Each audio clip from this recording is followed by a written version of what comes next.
سورۃ عبس، بسم اللہ الرحمن الرحیم۔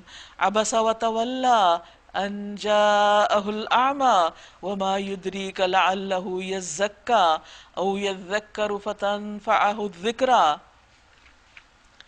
تر شروع ہوا اور بے رخی برتی اس بات پر کہ وہ اندھا اس کے پاس آ گیا۔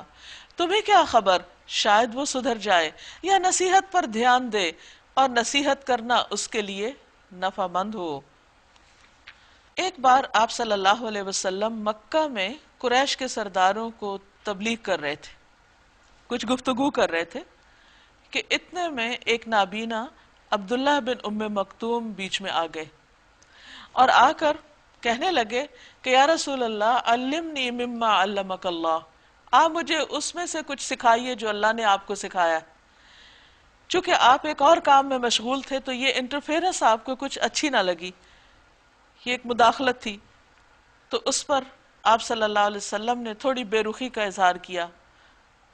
اللہ سبحانہ وتعالیٰ کو یہ بات پسند نہ آئی، کیونکہ اللہ تعالیٰ نے آپ کو اخلاق کے بلند ترین مقام پر فائز کیا ہے، اور حالانکہ آپ کا ایسا کولڈ رویہ اختیار کرنا کچھ غلط نہ تھا، کیونکہ آپ ایک بہت اہم کام کر رہے تھے، لیکن آپ کے اخلاق کے منافی تھا، اخلاق عظیم کے۔ تو اللہ سبحانہ وتعالیٰ نے یہ آیات نازل فرمائی۔ دوسرا پہلو یہ بھی ہے کہ نبی صلی اللہ علیہ وسلم کو خطاب فرما کر دراصل ان سرداروں کو بتانا مقصود ہے کہ اللہ کو تمہارے ایمان کی پرواہ نہیں اگر تم اللہ کی طرف نہیں لپکتے۔ تمہارے مقابلے میں ایک نابینا شخص اللہ کو زیادہ محبوب ہے، کیونکہ اس کے دل میں سیکھنے کی تڑپ ہے۔ ایک اور بات یہ پتہ چلتی ہے کہ اللہ تعالیٰ کو وہ لوگ پسند ہیں کہ جن کے دل میں خیر کو جاننے کی حرص ہے اور وہ واقعی اپنا تزکیہ کرنا چاہتے ہیں۔ اللہ تعالیٰ ہمیں بھی ان لوگوں میں شامل کر لے۔ فرمایا جو شخص بے پرواہی برتتا ہے اس کی طرف تو آپ توجہ کرتے ہیں، حالانکہ اگر وہ نہ سدھرے تو آپ پر اس کی کیا ذمہ داری؟ اور جو خود آپ کے پاس دوڑا آتا ہے، یعنی عبداللہ بن ام مکتوم، اور وہ ڈر رہا ہوتا ہے، اس سے آپ بے رخی برتتے ہیں۔ ہرگز نہیں، یہ تو ایک نصیحت ہے۔ کلا انہا تذکرہ، بے شک یہ ایک نصیحت ہے۔ فمن شاء ذکرہ، جس کا جی چاہے اسے قبول کر لے۔ فی صحف مکرمہ، یہ ایسے صحیفوں میں درج ہے جو مکرم ہیں، معزز ہیں۔ مرفوعۃ مطہرہ، بلند مرتبہ ہیں، پاکیزہ ہیں۔ بے ایدی سفرہ، کرام بررہ، معزز اور نیک کاتبوں کے ہاتھوں میں رہتے ہیں۔ یعنی یہ قرآن مجید اللہ سبحانہ وتعالیٰ کی ایسی بہترین کتاب ہے کہ جو بہت معزز، مطہر، بلند پایا اور معزز فرشتوں کے ہاتھوں میں ہے، اس لیے جو اس کی طرف توجہ کرے گا وہ بھی عزت پائے گا، اور جو اس سے منہ موڑے گا اور جو اس سے بے رخی برتے گا پھر اللہ کو اس کی پرواہ نہیں۔ قتل الانسان ما اکفرا، لعنت ہو انسان پر کیسا سخت منکر حق ہے۔ من ای شیء خلقا، کس چیز سے اللہ نے اسے پیدا کیا۔ من نطفۃ خلقہ فقدرہ، نطفے کی ایک بوند سے، ایک حقیر چیز سے اللہ نے اسے پیدا کیا، پھر اس کی تقدیر مقرر کی، پھر اس کے لیے زندگی کی راہ آسان کی، پھر اسے موت دی اور قبر میں پہنچایا، پھر جب چاہے وہ اسے دوبارہ اٹھا کھڑا کرے۔ ہرگز نہیں، اس نے وہ فرض ادا نہیں کیا جس کا اللہ نے اسے حکم دیا، یعنی جس مقصد کے لیے اللہ نے اس کو پیدا کیا اس نے اسی کی طرف توجہ نہ دی۔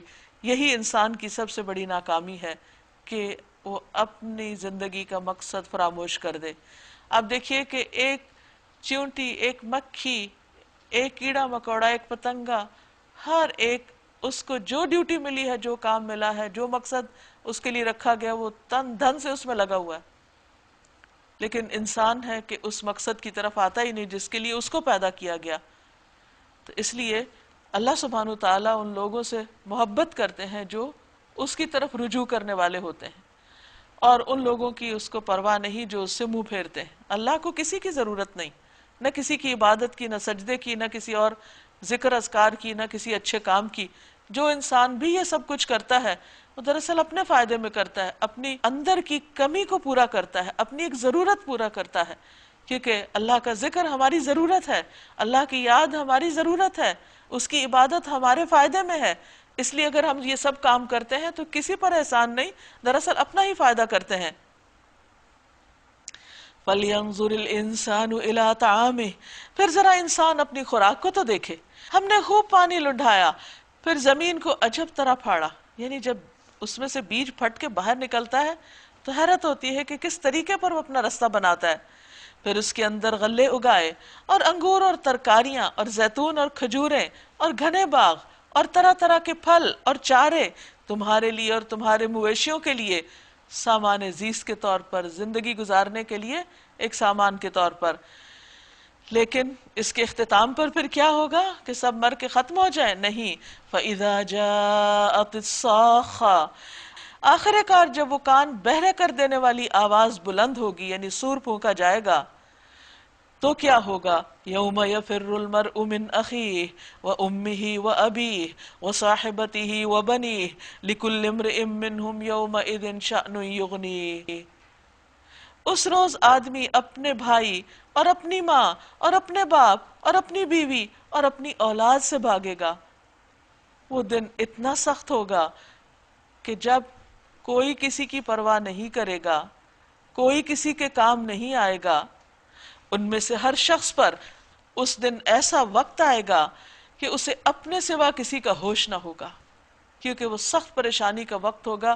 ہر ایک پکار رہا ہوگا نفسی نفسی، میرا نفس میرا نفس، میری ذات میری ذات۔